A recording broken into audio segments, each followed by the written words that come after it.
धर्मेन्द्र प्रधान को मुहरे पूर्व मुख्यमंत्री तथा विरोधी दल नेता नवीन पट्टनायक कथा। राज्य में बीजेपी सरकार शपथ नेबा समय समारोह को निमंत्रित होइतिबा नवीन को जो ढंगरे पाछोटी नेतिले धर्मेन्द्र ताहा सृष्टि करिथिला चर्चा। अनुरूप भावे रथयात्रा बेले बड़दाण्ड मंचरे नवीन को पाछोटी नेतिले धर्मेन्द्र। न्यूज 18 ओडिया को स्वतंत्र साक्षात्कार धर्मेन्द्र कहते जे आम संस्कृति और परंपरा रे अछि अतिथि देवो भव। आम ओडिया घर को कहीं अतिथि आसिले आमे तांकु पाछोटी नहीं थाउ सत्कार करूँ। तेणु जड़े सम्मानस्पद व्यक्ति तथा वयस्क व्यक्ति को से सही भावना रे पाछोटी नहीं। मनीष को सम्मान देवार जो संस्कार आम भितर रही से संस्कार को से निभाई। ताछड़ा नवीन बाबू ओडिशार जड़े अत्यंत सम्माननीय व्यक्तित्व। दीर्घ समय धरी से ओडिशार मुख्यमंत्री रही आसिछंती। तेणु तांकु आदर करिबा स्वाभाविक दायित्व बोली न्यूज 18 ओडिया को कहिसंती केंद्र मंत्री धर्मेन्द्र प्रधान।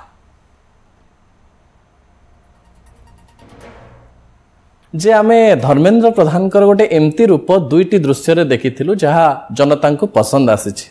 गोटे दृश्य होछि जेतेबेले मोहन सरकार शपथ नौथिले सेतेबेले आपण नवीन पट्टनायक को पाछोटी नेले एवं आ गोटे रथयात्रा दिन मध्य विरोधी दल नेता को आपण हठात आसिकिरी पाछोटी नेले। समस्ते कहले जे आतिथ्य जानिचंती धर्मेन्द्र प्रधान। या होछि ओडिया अस्मिता।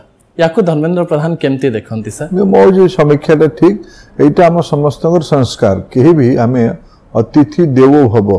को भी ओडिया लोकन को घर को केही गले ताकू आदर करवा स्नेह करवा सत्कार करवा एटा सब ओडिया लोक मानकर एक स्वाभाविक चरित्र। तेणु मत भाव मोटे बहुत किसी गोटे अद्भुतपूर्व काम मु करेनि। मु केबे